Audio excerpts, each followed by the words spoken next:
before I launch into eShots, the sequel, okay, let me point something out which is a very central belief of mine, which is that recruitment is not fundamentally a sales job. Most recruiters think it is, and most recruitment companies act as if it is, but there's a fundamental difference. Sales, in my mind, and in the world of most techniques that recruiters are taught, is about getting the deal. Okay? It's about getting the transaction, it's about getting the placement, it's about getting the retainer. That should be the start, it shouldn't be the objective. The purpose of your first deal, the purpose of your first placement, is to get the next 10. The purpose of everything is to set up the rest so it gets progressively easier, instead of the way most recruiters and most recruitment firms work, which is Monday, do the thing. Tuesday, do exactly the same thing. Wednesday, exactly the same thing. January is like February, is like March, like April. It's all the same thing every damn day. Now, yes, recruitment is iterative, but as you get better into it, and once you've got the money rolling in and the deals rolling in at a certain level, it becomes less about winning the deal and more about leveraging the relationship. And yes, I did say leveraging because I'm English. Does that make sense, guys? So yes, some of this stuff smells like sales training, but it actually isn't, because selling is about the deal. What we're about is, I'm not going to say relationship. It's not about relationships. I've got some really good clients who've come back to me, who've known me for 15, 20 years. I wouldn't say I have a relationship with them as such. You know, I've had some drinks with them, I've gone to Wimbledon with them. I don't have a relationship as such. I have a business relationship. They're not my friends, they're not my pals, they're not my friends. They wouldn't mistake me for one and I wouldn't mistake them for one. Okay? There's a business relationship. Basically a relationship that leads to us doing business together. That's the point I'm trying to make. Okay? So, having said that, let me ask you a question. Here's the question. You have built a candidate profile which is based on all the evidence you've got, you know is highly desirable. You know that your prospects will be interested. They might not be hurling their pants in the air and dancing around the room, but they will be interested in learning more about this person. Okay? You have developed a prospect list which is at the right level, which is in my case CEO and sales director. In your case, it's probably higher than most of you think. Okay? Most of your markets you should be playing at the very least at VP level, preferably CEO level. Because you can always scale down, but it's really hard to scale up. Okay? So always go in as high as you can. So you've got a fabulous candidate, you've got a really accurate, spot-on list of prospects, you've emailed your list of prospects, and you know that they should be interested in this candidate. You know the candidate's right for them, you know they're in the right location, you know they've got the right abilities, they've blown the doors off, you've got evidence that they've done it. It's not just a Wikipedia page full of CV, you've actually got some genuine achievements in there. Here's the question. Okay? That's a really long setup to a really short question. Okay? On a scale of 1 to 10, you've got 20 people who haven't requested an interview so far. On a scale of 1 to 10, where 10 means shut up, let me at them, and 1 means I'd rather sandpaper my own eyeballs, where would you be? If you think about that situation now, what would your score be? Throw a number out. I don't care what it is, it doesn't matter. What would it be? No? Well, in terms of giving them a call? Yeah, just give them a call. Try it. Have a conversation. Probably like a 3. Probably like a 3. As in, I'll motivate them to... Yeah, how much, I mean, you know, a 10 means shut up, I'm leaving now and I'm going to pick up the phone. 0 means I'd rather do anything than call a stranger. What do you say? Probably 7. 7? Good. Probably 6. 6? I don't know, 9, 10. 9, 10? I'd say 7. Think so? What's going through your head is why the hell wouldn't I? Isn't it? Yeah. Here's the distinction. Okay? If you've got the perfect candidate and the perfect list, and you've sent out the perfect email, and you still don't fancy picking up the phone, the problem is not out there. The problem is not with your e-shots, the problem is not with your marketing, the problem is not with your candidate sourcing, the problem is not with anything else other than what's going on in the dark space behind your eyeballs. Okay? That makes sense, guys? Yeah? So, here's what I'm going to propose. Okay? I'm going to give you some really cool techniques and really cool process for this. Yeah, I will take away all of your concerns, quandaries, thoughts about why phoning people is too 1990s, it wouldn't work, it's old school, it's boomer, okay? It's Gen X, it's whatever that is going on TikTok these days, okay? I want to take away all that with some process. But here's the God's honest truth. None of that is going to matter if you still look at the phone and have an allergy attack. Okay? If you look at the phone and feel phobic, you know, like it's a big ass spider or a whatever particular thing everybody's got. Okay? Phobias are not logical, but they're real. Okay? So I want to do the skills session, and then I'm going to get into a very quick session about trying to spin the way you think about things. Okay? Is that all right with you? Yeah. But I don't have to, and you don't have to join in. It's just, that's what I suggest. Okay. Okay. Here's the 3 things that money comes from in recruitment. Okay. It comes from 3 places. First is your mindset. Now there's a whole bunch of shit about mindset. There's hugely, and I don't know if you see, if you do much social media, but there's a hugely annoying guy called Andy Elliott who's all over social media, particularly YouTube at the moment. I've only got one word for him, and that word is cock. Cock. Because sorry? The bald. He's bald. He's six-packy. I don't care about his six-pack. I don't care about his attitudes to motivation. What I care about is the fact that he calls himself a sales trainer and has no sales technique. He calls himself a sales trainer. Oh, is he the car salesman guy? Yeah. And he wears like the extra small like. Yeah. He basically he vacuum seals himself into a t-shirt and a pair of shorts. Yeah. He's got, and the sales techniques he does have are from the 1990s, and they were horrible then. Yeah. It's a binary choice. Well, if I said this and this, what would you do, A or B? And A is really obvious and B is massively offensive. Okay? It's horrible. So I object to people like that. It's not about mindset in the way people think it is. Okay? It's about that quiet confidence. Okay? You don't need to come in and go, yes, I can do anything! If you want to, that's fine. Okay? Just don't do it near me. Okay? You need the ability to dial your state up from here to there. Yeah? You don't need to feel absolutely unstoppable every single day. If you want to, you go for it. But what you need is to be able to get on the phone, talk to a stranger, feel confident about what you're doing, and ask them for money.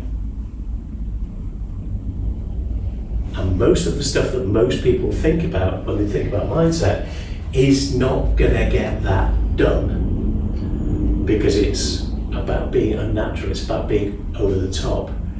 And if you approach somebody in an over the top way, you just bounce off the surface. Okay? It's a lot of the stuff about state and motivation is like throwing a skimming rocker pool at a pond. It just bounces off the top and then sinks. Yeah. So first is mindset, and it's not what you think. The second is messaging. Messaging in the sense of communication skills. Not just what you say, but also the way what you say it and what you get back, the questions you ask and how you listen, how you absorb what you're being given. That's what I mean by messaging. And lastly is machine. And machine is how you drive as much good stuff through as possible, as fast as possible, as consistently as possible. That's mostly the stuff that we looked at when we talked about e-shots in the previous session. When we talked about generating your candidate list by having very precise criteria. Generate your prospect list by very precise criteria. Generate the email that you know is going to maximize the response. Okay? That's what I mean by machine. Despite what some people might say, you cannot automate everything in recruitment marketing. You just can't. At the very least, you're going to have to talk to some humans at some point, and you're going to have to bespoke, tailor the message that you're sending out about each candidate, because each candidate, I hope, is at least slightly unique. Yeah. But what we're going to do is get those three things right. That's the top level stuff. Here endeth the lesson. Yeah. Fair enough, guys? Yeah. Yeah. That's one of those things that is, well, that piece, it gets better now, I promise. Sorry, just have to do a quick one. That little piece is one of the hardest messages to get across to people, because as a recruiter, if you're doing all right and you're making the money, it's really easy to just keep hamstring on the treadmill. Yeah. You've probably never seen it, but there was a hamster who was in one of these little balls. Okay? And the family was moving house. Hamster drops out the back of the removals van, and literally down the motorway. Yeah, it's there in the hard shoulder. Yeah, apparently it did about 25 miles out of that before the police rescued it. Anyway, before they got it, okay? Put an announcement on the Facebook. Oh yes, it's a hamster. Thank you for finding a hamster. But yeah, that reminds me of most recruiters. I'm failing, I'm messing up, I'm fucking up, I'm messing it, failing, but I'm just gonna keep going. I'm not getting the results I want, it's really average and I don't care, I'm just gonna keep going. Or at the most I'll go like that and go different, do the same shit. It just ain't gonna work. Yeah. So, let me crack into e-shots, the sequel, because most of this you have already seen. But I'm going to break it down into a bit more detail for you. Okay. So, first things first, what have we done up to this point? Mousy, not work.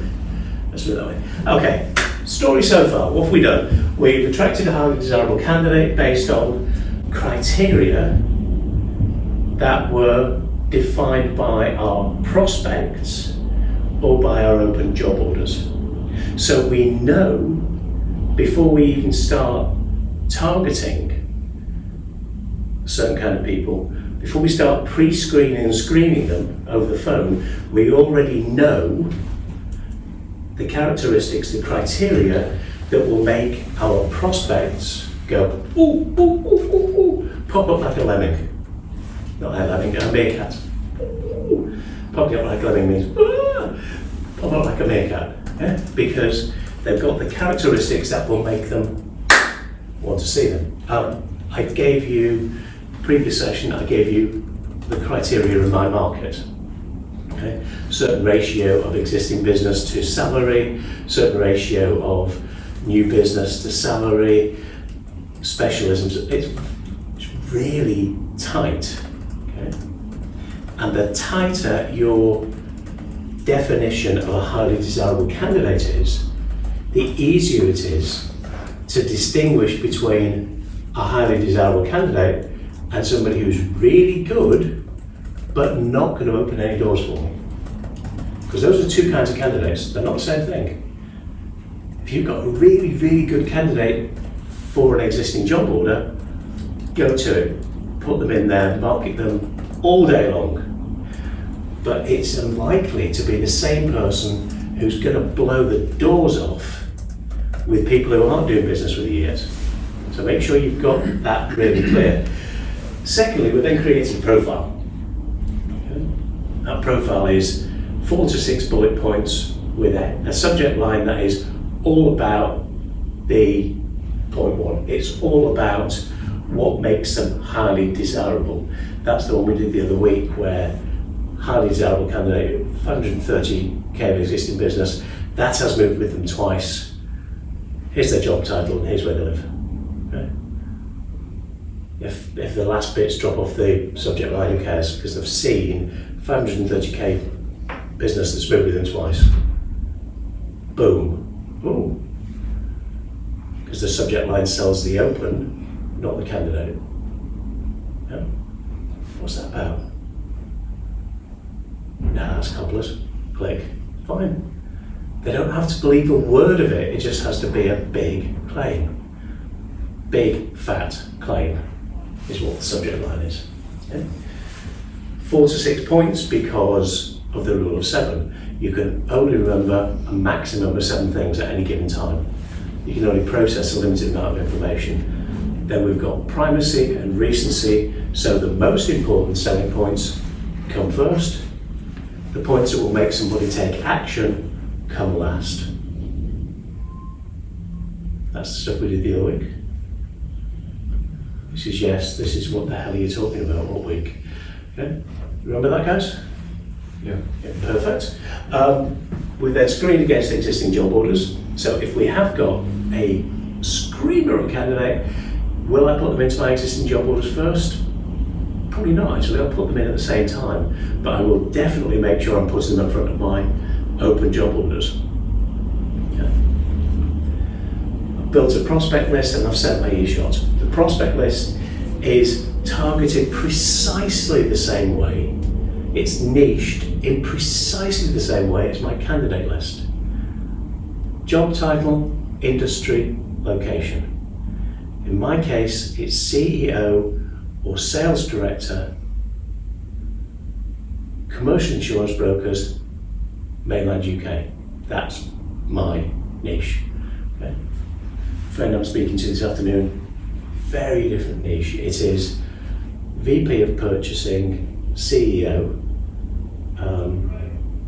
logistics, I always get this wrong, southeastern United States. Okay. Very different niche, but very easy to put into a LinkedIn search. Here's a different way of thinking about it. If you can't put your target prospect or your target candidate into a LinkedIn search without using a Boolean string, if you can't just use their standard filters, you're probably not niched enough. You should be able to do job title, industry, geography, and let LinkedIn do all the hard work for you. I've seen people who are putting in 30 filter Boolean strings. God almighty. Either you don't have a niche or you don't really understand your niche that well. Don't get me wrong, knowing how to do Boolean logic is very cool. If you have to use Boolean logic, you're doing it wrong. Important distinction. Make sense? Mm-hmm. Lovely, okay. So what comes next? We get some job interviews. We go, hurrah! Or we're watching The Great on Channel 4. Tsar Peter. We get some interview requests, we go, huzzah! And throw a glass on fire. You've seen it then. It is bizarre. It's the most bizarre thing ever. Watch 2 episodes, you're hooked. Bizarre, huzzah! Anyway, I've got 2 interview requests. Fantastic. Yay, my job here is done. Only if you don't want to make serious money. You want to make serious money, your job here is just started. Because what comes next?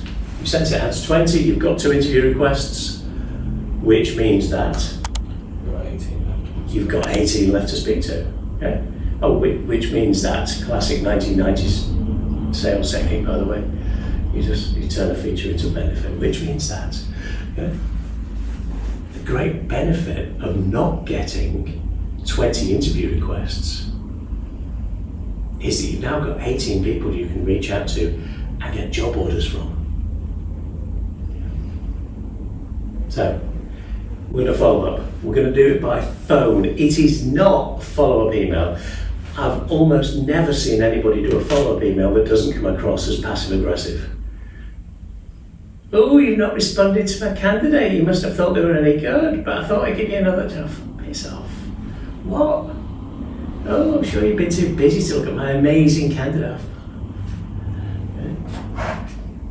That's like Boiler Room. I love watching movies about salespeople. They're always evil con artists. Have you ever seen Boiler Room? Vin Diesel, anyway. There's a line in that. Oh, I'll cross you off my list of successful people today then. Okay. I just find follow-up emails are almost always passive-aggressive, make it their fault that they haven't responded to your email.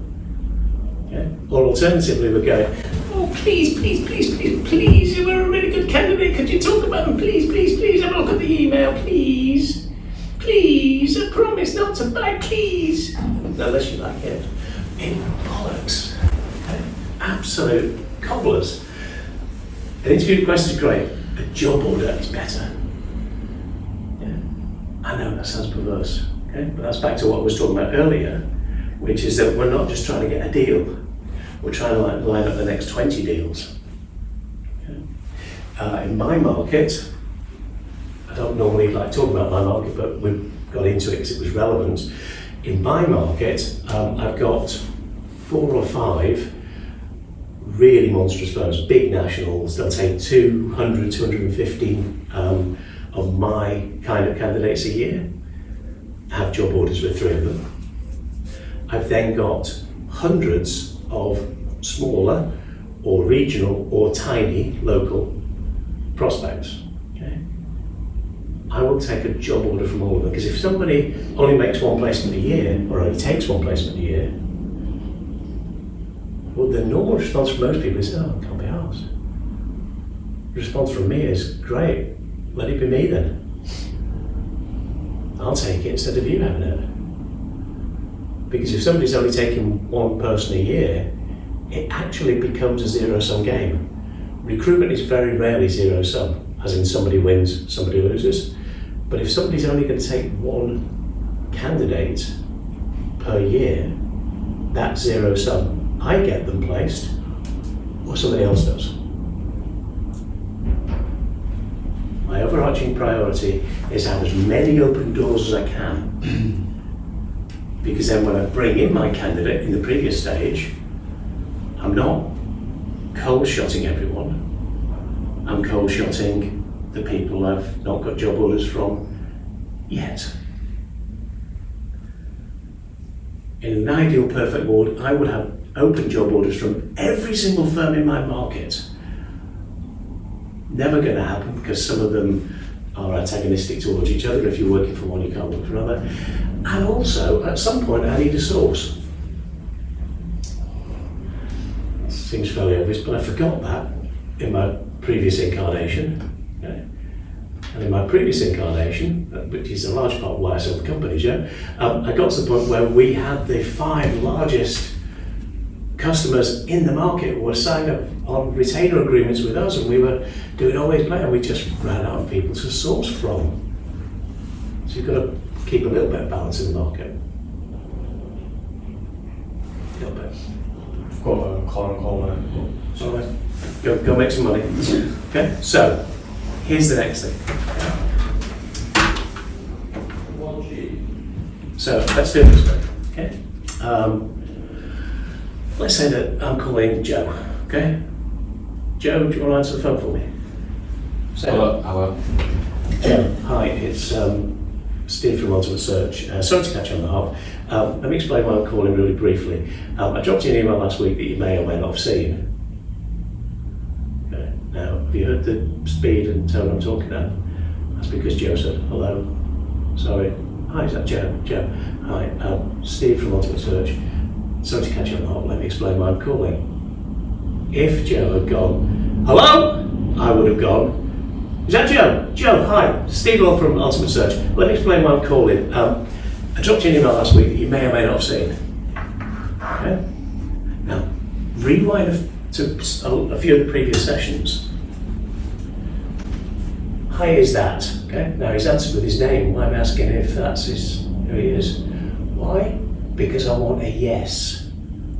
I want a yes right now at the earliest possible stage to build up this pattern that when I ask a question, he agrees with it. When I make a statement, he agrees with it. I'm building a pattern of influence. Okay? Except everything else a bit easier.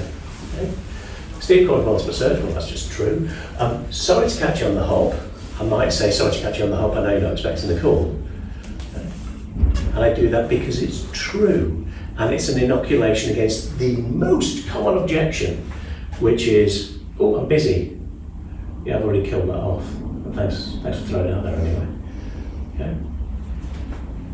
I don't over-egg this because I've sent them an email. I'm calling about an email. Yeah. If I'm doing a genuine cold call, I'll make that a bit more expansive. But in this case, boom, okay, speed. If Joe had answered the phone and jumped in like this, I'd have gone, Joe, how's that Joe? Joe, hi, it's Steve Long from Ultimate Search. Sorry to catch you on the hop. Appreciate you busy. Let me explain why I'm calling really quickly. I dropped you an email the other week that you may or may not have seen. Rapport. Yeah. I can build rapport. I don't need minutes, I don't need hours, I don't need years. I need the first 30 seconds. The first words out of Joe's mouth, I can play back to him. His speed, his volume. And I'm already matching and building some rapport. Okay. This bit, I dropped you an email last week that you may or may not have seen. Okay. That's a truth statement because they may or may not have seen it. It's also an inoculation because I don't want them feeling embarrassed that their email, their inbox management is crap. So it's all designed to get me to the point where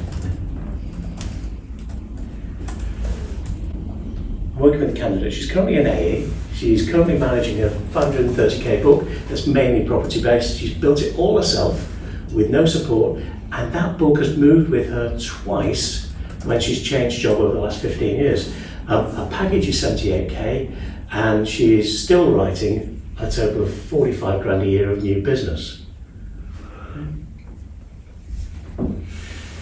There is nothing in there that isn't part of my criteria for a highly desirable candidate. She's got lots of existing business. That existing business has moved with her, but she's not hopped from job to job. Okay? She's nearly paying for herself with new business each year anyway. That's relevant because this 530k can only move once she's out of a restricted covenant. Yeah? So they need to get some money from her on the first year. Yeah? So there is nothing there that isn't really an extended version of my subject line and my first couple of bullet points. That makes sense, guys? Yeah. Yeah? There shouldn't be anything in here that leaves them going, It should be smack. Everything in it has to be interesting, relevant, pointed. Yeah. Now, obviously that's just a brief description, but I'm just wondering how well you think someone like that might fit with your business. That's it, okay? Because again, that's stating the truth. It's obviously just a brief description, okay? I'm just wondering, that's stating the truth, I'm wondering, okay? If I build some rapport, something else will happen. When I say the word wondering, I've got some rapport with somebody, there's a good chance that they might start wondering as well. Okay? And I'm not jumping straight into, do you want to see them? Yeah, do you want me to get an interview set up? Okay. because that kind of line is why most people don't like making cold calls as a recruiter. Okay? Because we're uncomfortable trying to shoehorn an interview in. And we should be, because it's nasty. It's cheesy and it's unnecessary. Okay? What we're trying to do is give this stranger the opportunity to think about something that might be in their interests. We're just trying to make it as easy as possible for them to say yes, and as difficult as possible to say no. Because if I just show you those last two slides, is there anything in here that they can think or say no to? Oops.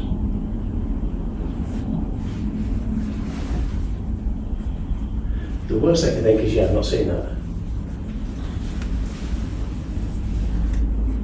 There's literally nothing in there that they can't go meh about. There's nothing in there that they can't go no to. And if they can't say no, maybe they're likely to say it's all about the pattern of influence. But if you bear in mind, I started everything with rapport. I started speaking with the same speed and the same volume as Joe. Not accent, that's just bad. Never speech impediment, that would just be wrong. Okay? But speed and volume. Just as a side, by the way, I don't know if you're following American politics at all, but Joe Biden's getting a whole pile of stuff for falling over his words when he's reading the teleprompter. The guy's been a lifelong stutterer. The fact that he can stand up behind a podium and speak in public is bloody impressive to me. The guy's a chronic stutterer. Okay? So just forcing himself and training himself to have the ability to do that job, that's quite impressive to me, but you know. There's a whole bunch of other issues, but that one thing isn't there. Okay? But there's nothing in there that allows somebody to think, yeah. So, because I wouldn't say catch you on the hop or something. Yeah. That just wouldn't come out of my mouth. So, What would be a phrase? sorry for the call out of the blue. I appreciate you might be busy. How else? Perfect. Yeah. Yeah. And then I'd go, and then you can replace this with anything that's natural to you. Yeah. Sorry to catch you unawares, I'm sure you're busy. Yeah. Or sorry to catch you with a cold call, I'm sure you're busy. Okay. Anything that trips naturally for you. I know where you're going. Yeah, the only thing, well, what I would replace that with as a question, is now a good time? No, I'm too busy. Yeah. Yeah. Don't get me wrong, 1 in 100 will go, yes, I've been waiting for you to call. Thanks, Jerome. Yeah. I appreciate your time. Too polite asking for a question, I guess. Yeah, I mean, don't get me wrong, if somebody wants to cut you off, they'll cut you off. Okay? That they are, if you say, I'm sure you're busy, go, yeah, actually I'm on my way into a meeting, could we do this a bit later? Yeah, of course we can. When's going to be a good time? This afternoon or tomorrow morning? Okay. So you're right, John, but I always build in a loop because certain things are predictable. If they're predictable, plan for them. Okay? So a certain number of people at this point, no matter what you say, will say, I'm just too busy. I can't, I'm going into a meeting, I've got something to do, I'm filing my paper clips, I can't talk to you. Not a problem. When's going to be a better time to catch you? This afternoon or tomorrow morning? Tomorrow morning or Wednesday afternoon? I'll always give them a binary choice of morning or afternoon. This is time sensitive, so I won't let it scroll out into next week or the week after. I'm trying to keep the time frame fairly tight, but I'm giving them the choice of saying this afternoon or tomorrow morning. I'm not Jerome, this is a really important one. I'm not giving them the option to not say when. Okay? I don't say, when should I try and catch you? Oh, call me next Tuesday. Yeah, see you next Tuesday. You just get cut off at the knees if you give them that open option. So it's a binary choice, here or there or there. Yeah. Basically, all the answers they can give you are useful.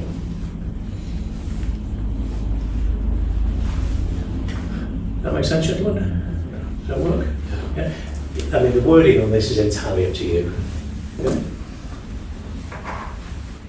But the principle is always the same. You're just acknowledging what they're probably thinking anyway. Because if you acknowledge what they're already thinking, it builds rapport even more. This entire section is just about building rapport. That's what it's for, frankly.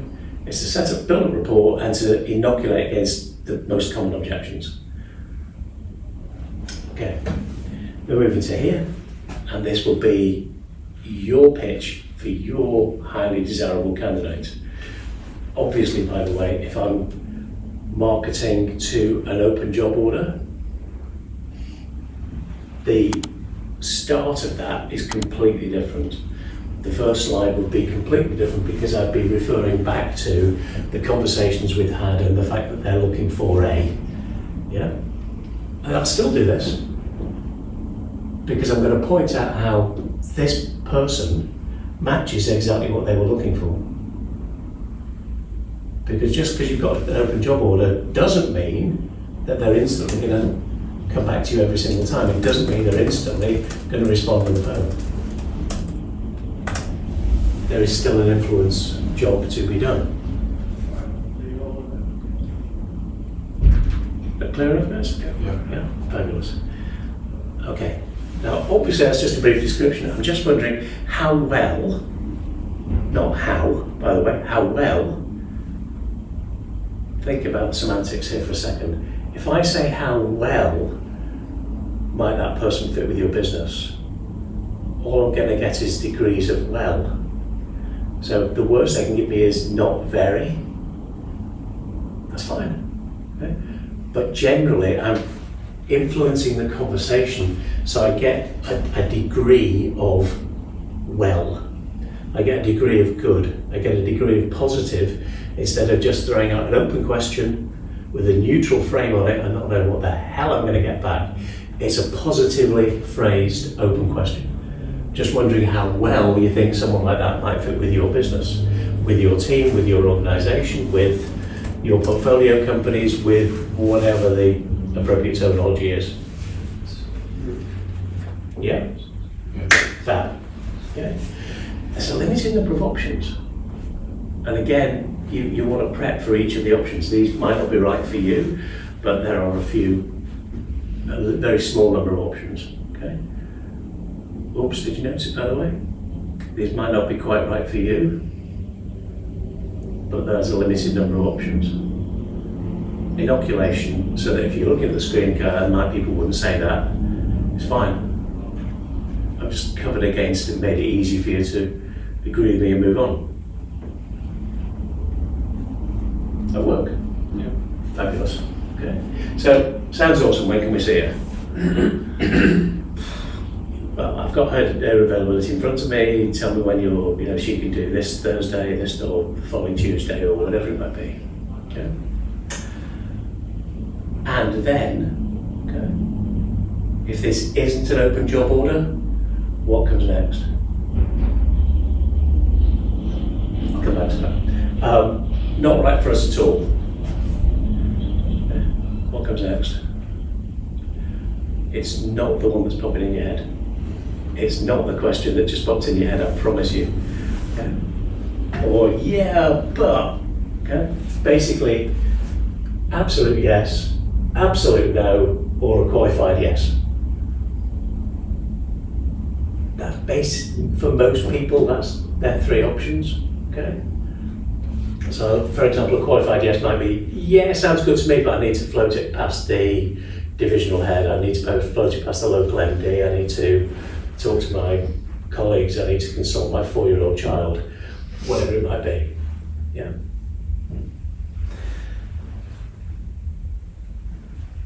Don't sell it. Okay. The question that immediately occurs to people is, "Oh, what kind of person would you like then?" Okay. Would you like fries with it? Okay. And when you're buying your car, what kind of stereo do you want? And do you want to pay for it on a company lease or personal lease? Okay. What we're going to do instead is just slow the hell down. Okay? If you say yes, I want to know why, I want to know for what kind of role, I want to know enough information to build a job order so that I can blow the doors off next time. That makes sense, guys? Mm-hmm. Yeah. I'm not, unless they prompt it, by the way, I'm not getting into fee negotiation at this point because all of my e-shots have requests for an interview, constitutes acceptance for terms of business unless otherwise agreed in writing. It's always on the footer. I accidentally put it on the footer of some of my other emails, although it's fine, it covers. Yeah. I'm only sending it to recruiters anyway, so they're going to go to me email. I'd rather have it go out in everything than miss it on the times it matters. Okay. So, what do I want to do instead? Okay. Let's say they say, sounds awesome, when can we see her? Okay. Fabulous, she's available here or there, when's good for you? Okay. Last week, by the way, I set up a first interview for the end of September. Because both of them are all over the place. Like, really? Taking the piss? You know, the back of my head is screaming, there's a little voice in my head going, time kills all deals, time kills all deals! But it's genuinely the only time they're both available in the right parts of the world. It's like, come on, there's got to be a better way than this. Okay? Genuinely is, and I was pissing myself with the Decision Makers PA. Like, she was coming back to me saying, "Are you kidding?" I'm like, going back to her, like, "You must be joking." It just became funny. It became like a Warner Brothers thing. It's just, what? End of September? 3 months? Really? Wow. Okay. Fair dues. If somebody says, "Sounds awesome, when can we see them?" What's the first question I want to ask after I've got the dates sorted out? What do you like about them? What is great about them? Okay. What do you like most about them? Fantastic. Why is that? What would that mean for the business? Are you particularly focusing on that element at the moment? Okay. Precision, empathy, amplify, to go back to some stuff we've done previously. Okay. I precision why that thing is interesting. I empathise with them, and then I amplify it out. Brilliant. So if she can do this, that, or the other, what impact would that have? Because I'm pre-selling them. Yeah. I'm also qualifying for my interview prep and my interview debrief. Because every one of my candidates gets prepped. Each of the candidates gets told what the client's looking for, why, and how they'll know they found it. Each of my clients gets told what the candidate's looking for, why, and how they'll know they found it. Yeah? Where it's appropriate, if somebody's got a particular ick, if somebody's got a particular deal breaker that they don't want, I'll tell both parties that as well. Yeah? On debrief, generally I'll speak to the client first, and what I'm getting back is what went well, what went a bit what wasn't quite that. What would they like more of or less of? What do they want to know more about? What do they need to understand? How will they know in the next meeting that they've got exactly the person they're looking for? So when I'm doing debrief to the candidate, I'll pull off all the information and I will arm them for the next one. Well, hang on, I'm going to do that immediately before the next one. Repetition is the mother of skill. If I tell somebody something, it may go in. If I tell somebody something and then I tell them something and then I tell them something and then I tell them something, it's more likely to go in. That's the art of political messaging. Get a couple of simple points and hammer them home repeatedly.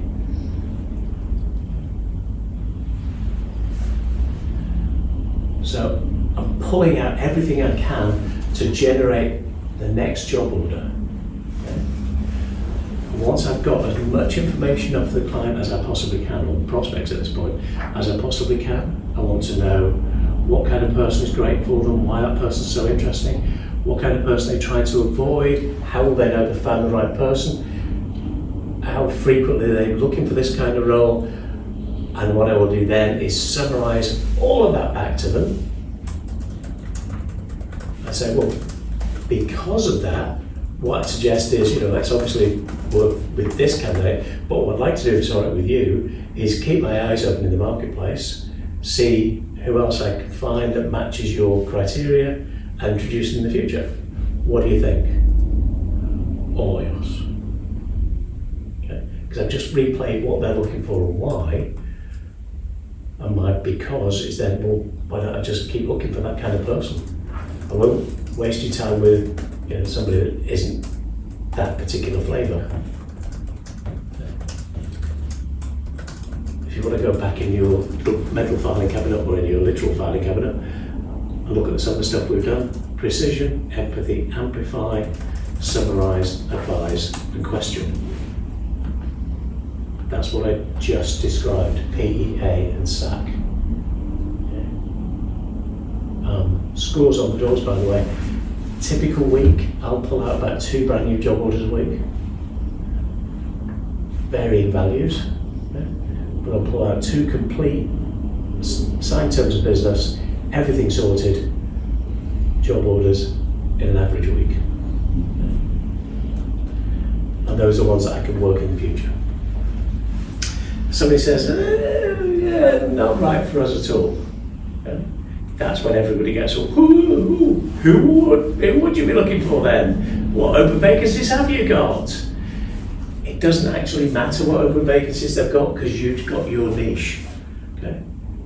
If you do VP of marketing, it doesn't matter if they've got a development engineer they need. If you do development engineers, it doesn't matter that they've got a role for a product tester. That doesn't matter, because that's what you do. The most important thing is what you leave off the table, because otherwise you do what most people do and you run around going, kids a job, kids a job, kids a job. It's nasty, it's salesy, it sucks, and you wouldn't enjoy it anyway. You'd put the phone down and feel like you need a shower. It's horrible. Trust me, been there, done that. It's horrible. Yeah. Okay, not a problem at all. First thing is you've got to let them off the hook, because they've just done something brave and useful. Because most people don't like saying no to people. Most of us have agreed to the most ridiculous things. We look back on and go, what was I thinking? But we said yes to it anyway. We've gone out on an evening when we really didn't want to. We've gone out on a second date with someone we just didn't like. Haven't we? All been there at some point. Bless him, he's wondering what second date looks like. Okay. So, just apply this a lot, mate. So, what we're going to do instead is slow it down. Okay? Got to slow it the hell down. Okay. No problem at all, Joe. Can I ask you? This might sound like a really strange question, but what was it that is really wrong about that person? What doesn't float your boat? What is it that doesn't work? I'm never saying, why don't you like my candidate? That makes it personal. Okay? I'm putting as much distance between the candidate and the rest of the conversation as I possibly can. Okay? the rest of this conversation is almost like they didn't exist. I'm certainly not going to get emotional about stock, as I said in Wall Street. Yeah. I'm just going to throw it out there. Yeah. Okay. Well, ideal world. Okay. In terms of potential candidates to help your business, what would the, listen to this one carefully guys, what would the candidate from heaven look like, or alternatively, what would the candidate from hell be? If you think about this particular role, what would the candidate from hell look like? Okay. I'll put two important little things there. First thing is thinking about this kind of role, because in my market I'm selling account executive and new business execs. I don't care what they're looking for in an underwriter, in the claims manager. None of that matters. Okay? Just want to do in this particular kind of role. Very few people can tell you what the ideal candidate looks like. You notice that? They normally kind of go, I don't know really, or they give you just sort of woolly, fluff, generic stuff. It's not the kind of stuff that you can screen against. No, I've got to be a good person, I've got to have experience. It's always, experience always comes in. Yeah. I always know that somebody's bullshitting me when they start talking about experience and qualifications, because they don't give a toss about experience and qualifications. What do those experience and qualifications mean?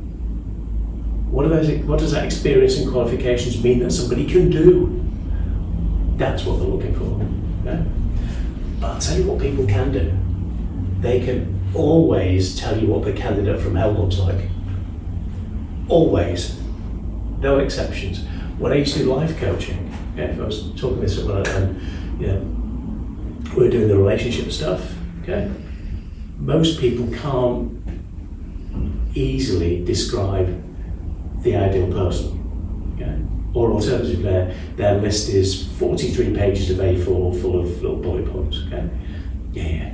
But that's heaven, fantastic. What does hell look like? What's a nightmare person look like? You don't have to say candidate from hell, it will trigger some people, but you can say, what's a nightmare candidate look like? What does the kind of person that you'd never want to spend any time with look like? What does the kind of person that you wouldn't waste your time talking with look like?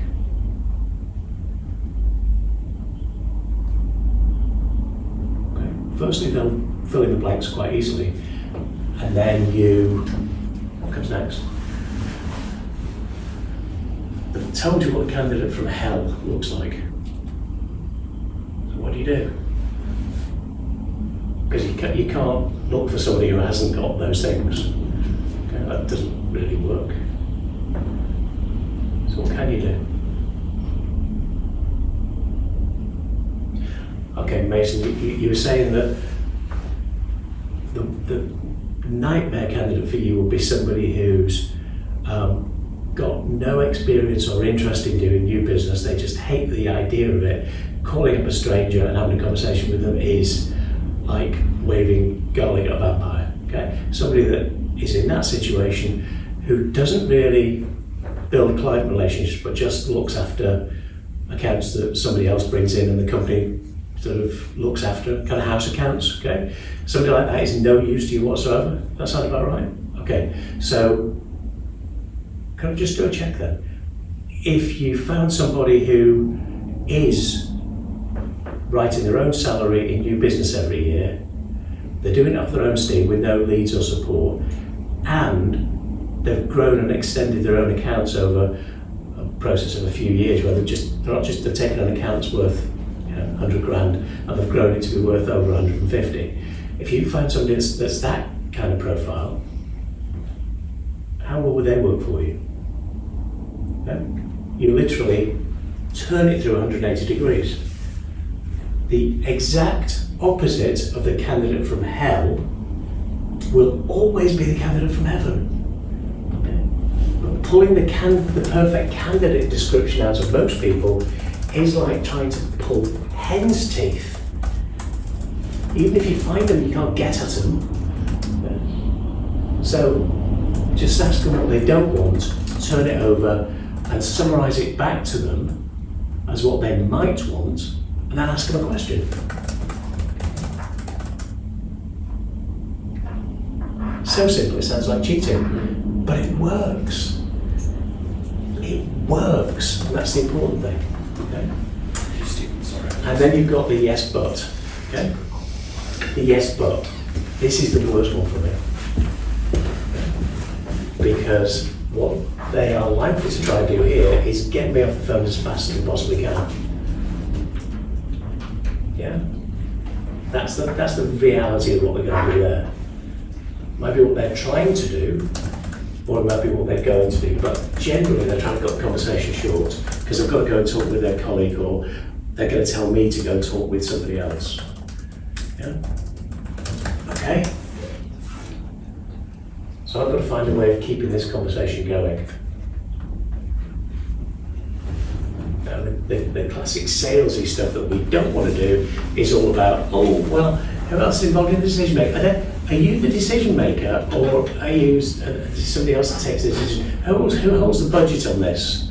That sort of stuff. Yeah? Yeah, you can do that. But it will always be very salesy. It will just bounce off a lot of people. What I'd recommend instead is say, okay, so Mel, they're interesting, but you need to go and talk to Joe about it. Fair enough. No problem with that at all. If you need any help with Joe, just give me a shout. Fair enough? Okay. Can I just ask you a couple of quick questions then? What did you like about them? Why? How might they help the business? Okay. Because what I'm trying to do here is I'm trying to prep Mel for the conversation that she's about to have. I'm trying to prep Mel so that she can sell Joe.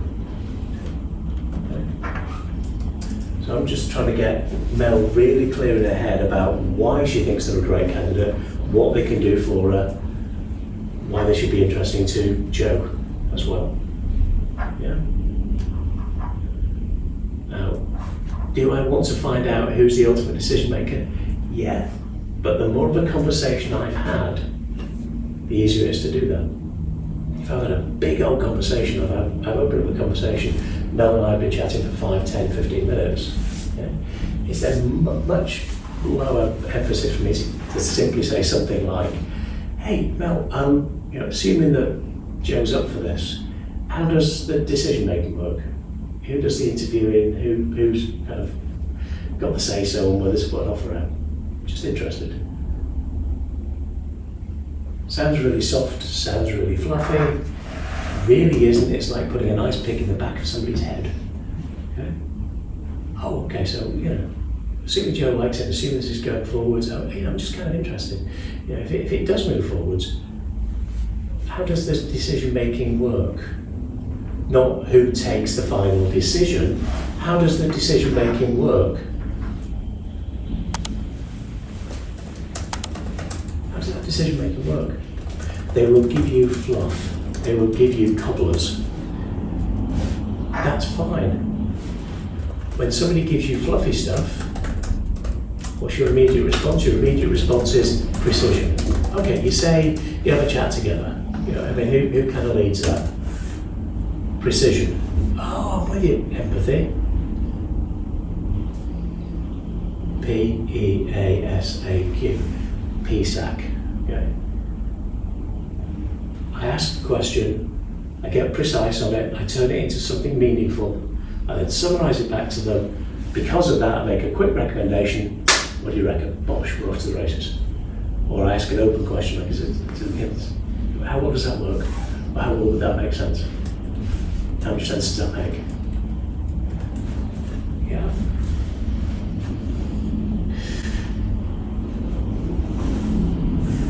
And that's basically it. Okay? If I've got open job orders, I'll do all of that, but I'll change the opening couple of sentences.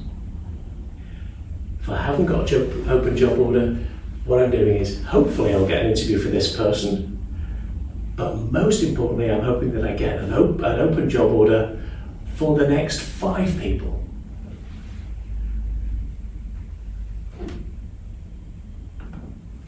It's the I love old movies, as you may have gathered, the original Magnificent Seven. You're not looking for somebody that looks tough and has scars. You're looking for the one that gave them the scars. Yeah. Same thing, getting interviews, great. Getting the opportunity to set up 10 interviews is a bit better. Yeah. Because on my first pitch, the chances of me hitting the absolute spot-on bullseye, don't care how many pre-conversations I've had, I don't care how much market research I've done, I'm gonna miss sometimes with some people. But when I've got an open job order, I expect to hit the damn target. Because they've told me what it is and they've told me how to hit it. When somebody's told you what they want and why and what it will mean for them and how they'll know that they've found it, it's kind of rude not just to express that back to them.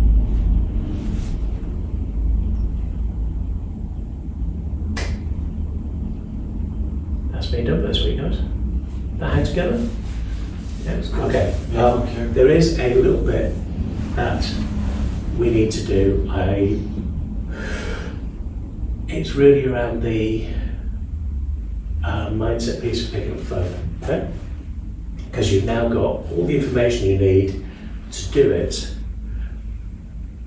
but the majority of people, not speaking about anybody in particular, but the majority of people will take all the information in and file it and be really interested in it and like it and understand it, and then find any excuse to send out another e-shot or a follow-up email instead, or to do a DM on LinkedIn, okay?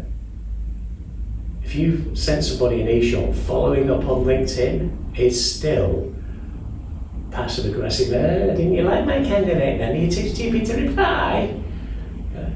It's still the same stuff. It's the same as sending a follow-up email. Yeah. There is only one real way.